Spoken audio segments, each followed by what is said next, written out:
In this week's episode of the Investors Corner, we're privileged to be joined by Manni, who's an overseas investor and has 2 buy-to-lets abroad. Now, we'll be speaking to Manni about how her investment journey started, what made her invest in property overseas, and how that journey has been for her. We will also dive into what interest rates are like abroad compared to what they're like in the UK. We'll also talk about regulation and regulation of properties overseas compared to regulation of properties in the UK to rent. And Manni drops an absolute bombshell about squatters overseas and how it is over there compared to how it is in the UK. So make sure you listen into this one. This one isn't to be missed, and make sure that you subscribe to the Investors Corner. So, Manni, thank you for joining us on the podcast. Thank you for having me. Looking forward to this. This is totally unique. Even after 100 episodes of this podcast, we haven't had someone that's operating buy-to-lets in a foreign country before. So I'm excited to get stuck in. Yeah, me too. So just let's go back on the story. How did it happen? How have you ended up with 2 properties, is it, in Spain? Yes.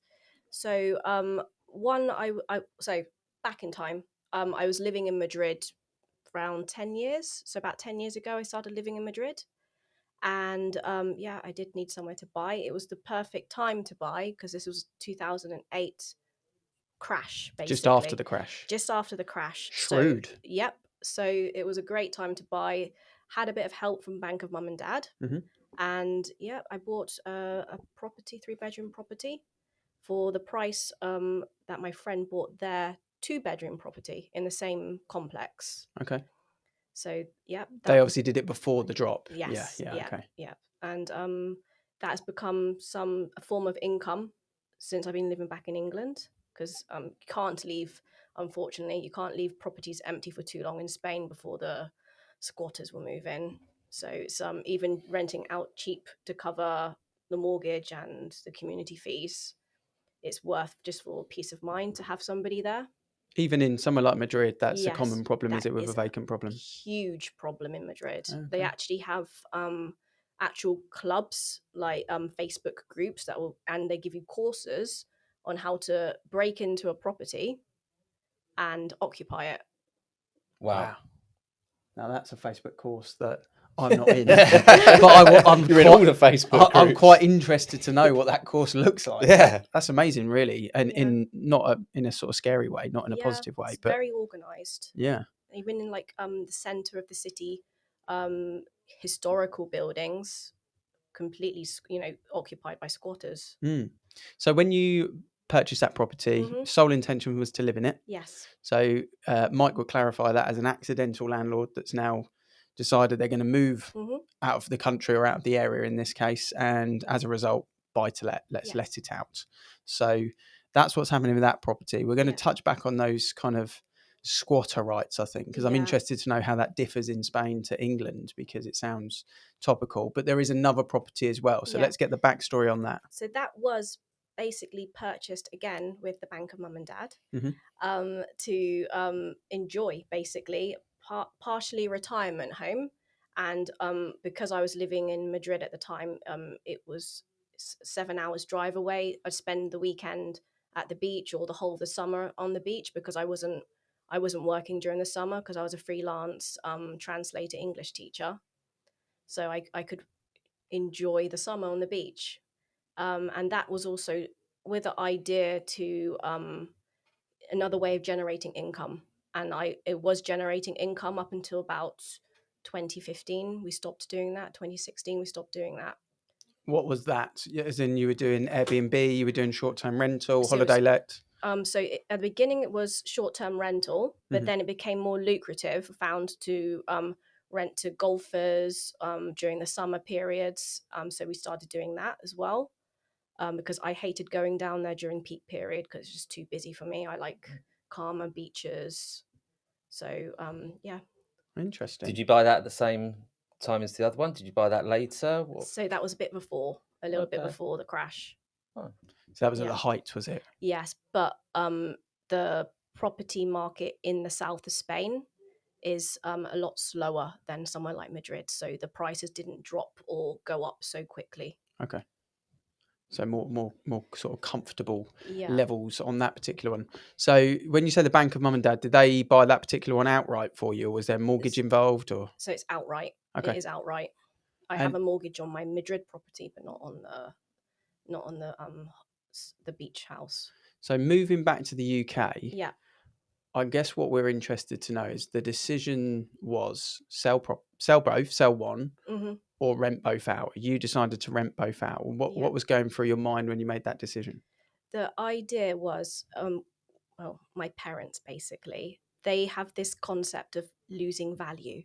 So when they've bought something at a certain price and then the markets drop slightly, especially with like the beach house, Mm-hmm. they didn't like the idea of selling. And also they come from a culture where selling property is always a good thing to have. Mm-hmm.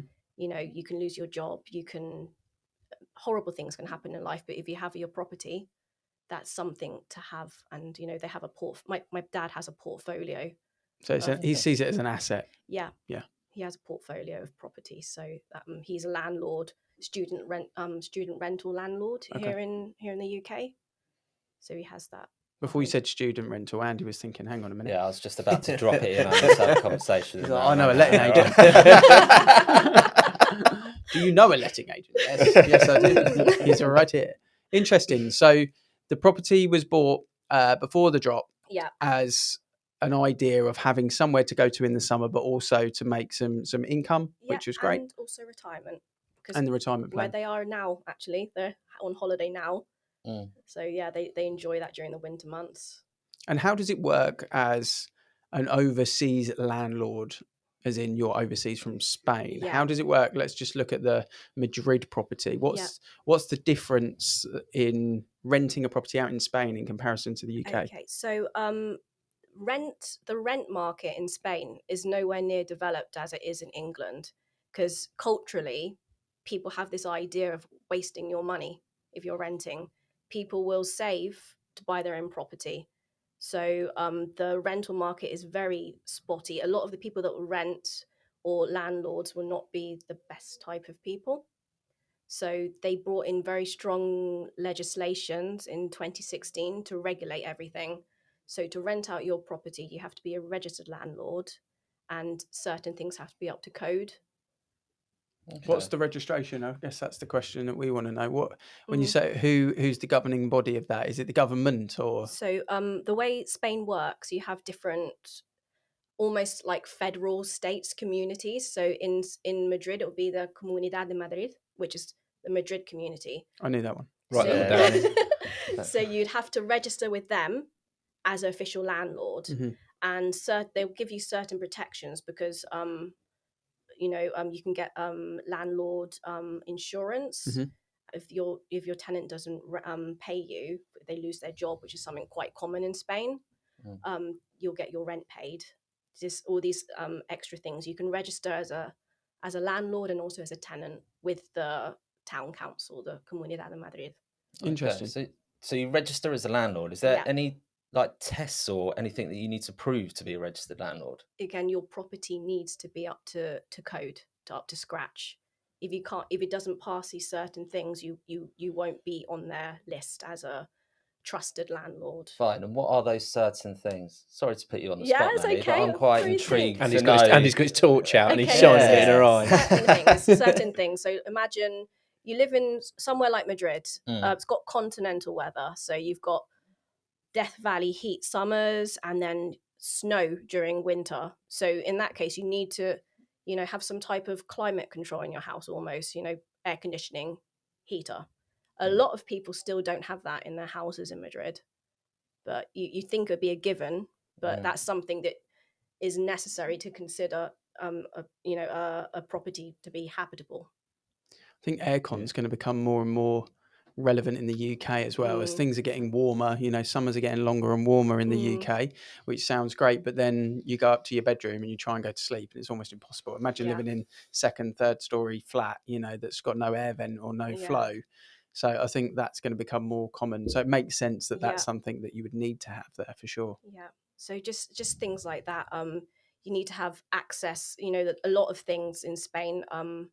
I had American friends that were shocked by this. An interior bedroom with no windows. So in America, that's an unknown thing. They're really, really shocked. How can you rent a house out, an apartment out like this?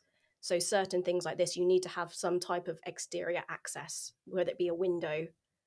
One thing that's very common especially in Madrid is basement flats. Yeah. Basement flats with very, very little ventilation and natural light. So, but they couldn't be let out then. I'm not too sure. You can do certain renovations to make sure you can fit into those Into the guidelines. Yeah. Okay. And do you have to pay to be a landlord then with this registration authority? I don't think you do. No, so you just have to be qualified. You have to be qualified. Your property has to be up to scratch, basically. I quite like that. I know we've got EPCs, yeah. but It's different, isn't it? Because in the UK, there's no registration to be a landlord or anything like that. You know, if you want to rent out your property, you can, provided that certain safety elements to that property are met, but you don't have to. You go into certain areas and there is selective licensing. So you look at the Camdens of this world, and there's a strong licensing culture within there. I think what we're used to as a British public is everyone's very concerned about regulation and only ever see the negative side of that. Like, oh well, maybe we should have ID cards. What are they doing? Why are they watching us? Well, you regulate landlords. What are they doing? Why are they watching us? Maybe it's for the right reasons. And as you say, they're providing two sides of things. They're making sure that the properties are safe in the first instance, but they're also providing a service to landlords.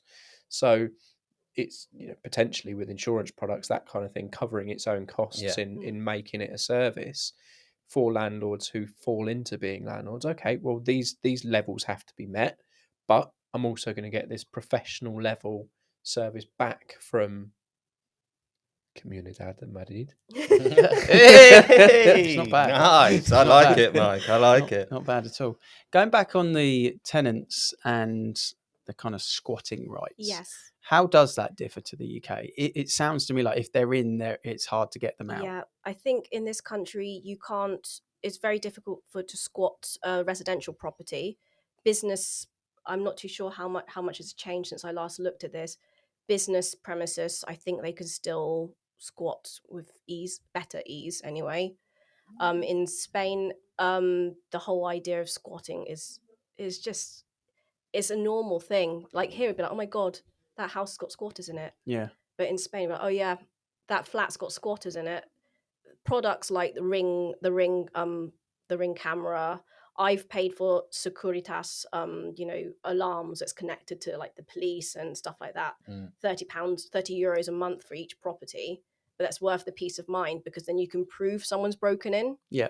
If they just go, oh yeah, the door was open and I went in, or the window is open and I went in. I didn't break in. I just went in.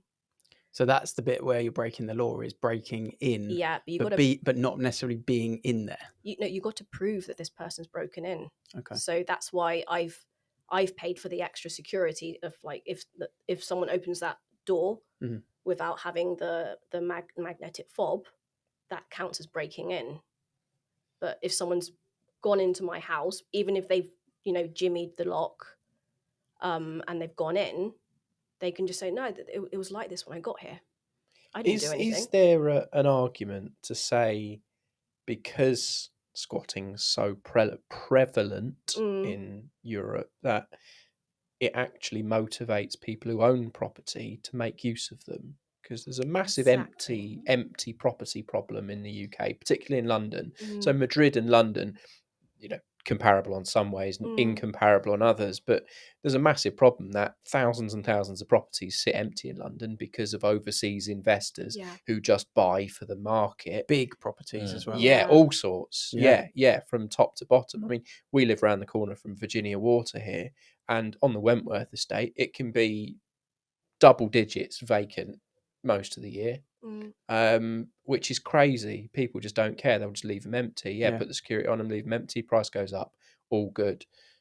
Whereas Madrid, that's not being allowed because it's almost self-policed by squatting. Strange, but true. Maybe. Yeah, I mean, It's very difficult to explain exactly why this is like, it's almost accepted in a way. Like if you leave your property, like I did, if you leave your property empty for too long, you have that fear, paranoia that you will get squatted. You expect it. Yeah. Did you have any?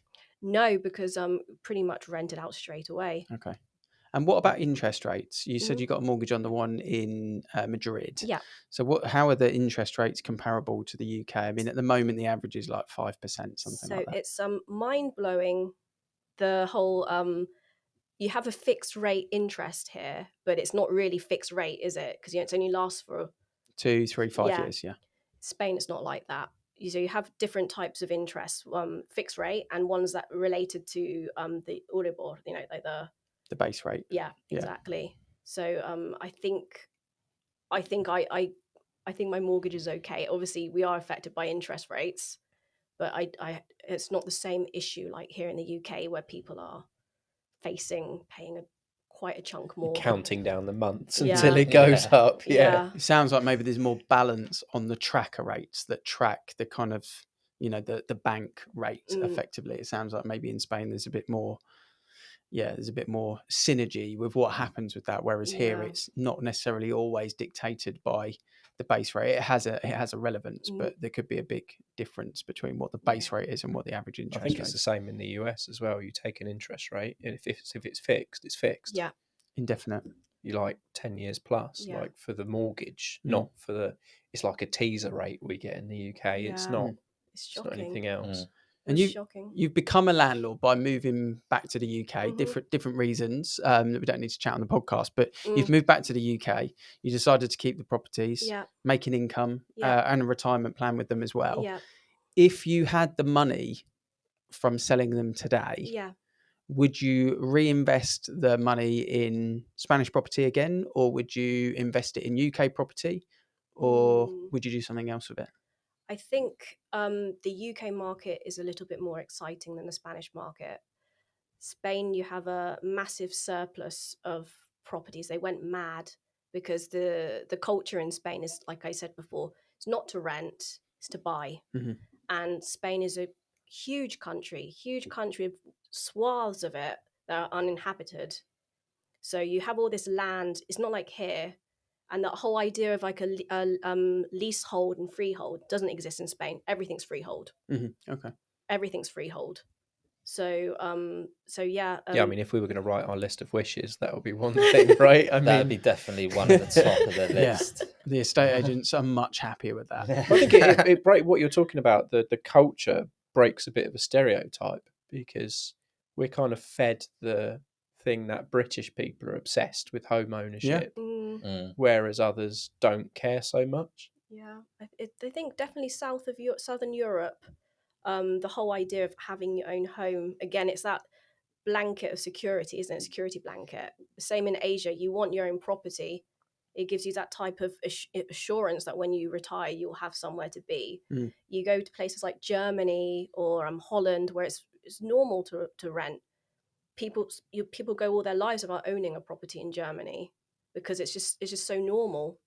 So maybe if you were looking at Spanish property for investment, you can potentially capitalize on a good deal, as long as you get the timing right, potentially. But if you're looking at your target audience as a tenant, it would make sense to maybe focus on the holiday type of areas. 100%. 100%. Yeah, interesting. Because I think where the opportunities, whenever I'm looking at Spanish property for client, or when I've looked at myself, like my parents had a property in Spain, and then me and my brother were looking at, do we purchase one together? And what we quickly realized is the difference in locations close to the sea and an airport in comparison to Midland stuff that isn't near an airport, an hour and a half drive from an airport. The prices are just unbelievably different. Like in the UK, yes, they're different, but not to this level. It was extreme. And I guess that's because of the demand of where a tenant is and where a buyer sit as well. So that would be interesting. How did you get on doing it with Airbnb, out of interest? So I didn't do it with Airbnb. I was going to do it with Airbnb, just to clarify. There are other brands available. But we actually used an agency in the south of Spain for that. just because Madrid, I would be there in and out all the time, you know, and just for my peace of mind. It's so much work, as Andy would know, having to deal with tenants, and you need to physically be there to sign your guests in and out. You can't just leave your key in a lockup somewhere. Even on the holiday rental? Yeah, 100%. That's one of the requisites. You have to be there to check your tenant in and out. And also you need to provide like tourist information as well. So it's not just simply living in my house. I have to like give you loads of leaflets, what to do around the area, where to go. So it's not just holiday rental. It's you have to be like a tourist information vending machine as well. So goes back to it's not passive, right? Investing in property in Spain or England. So you have to employ someone on the ground in that case 100%. to cover that side. It just you know, they do take their share, but it saves me a headache. Saved me a headache. So it's just a logical thing to do. And what's the kind of void period in, you know, across a year for the properties? What's, you know, they're normally occupied? Is there, you know, a month where you're off? What's the kind of normal void period? So luckily, where I have my house at the moment in Spain, it's a really popular golfing destination. So if I wanted to, it could be 100% occupied. Obviously, the prices go up and down depending on the season.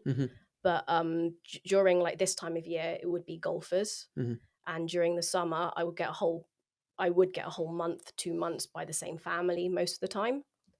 Again, someone from Madrid, someone from the inner country wanting to have some beach. So they go and just rent it. And it's funny actually, because when my parents sold their apartment in Murcia. You would probably say it differently to that.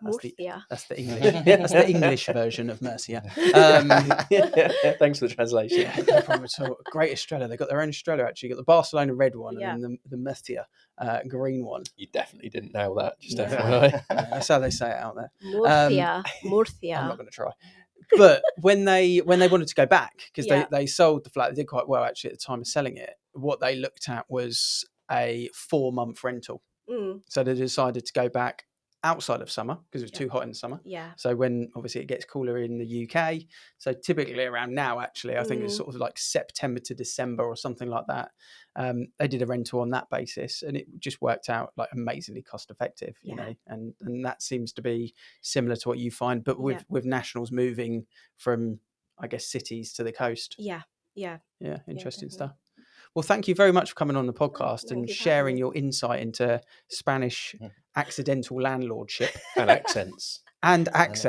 And obviously I've given some tips on different types of beers out there as well. So. and I will be speaking to you about this. Golf. I heard the word golf and Andy leaned forward. I heard golfing. I was zoned in. It's like, right, is it available next April around? Maybe.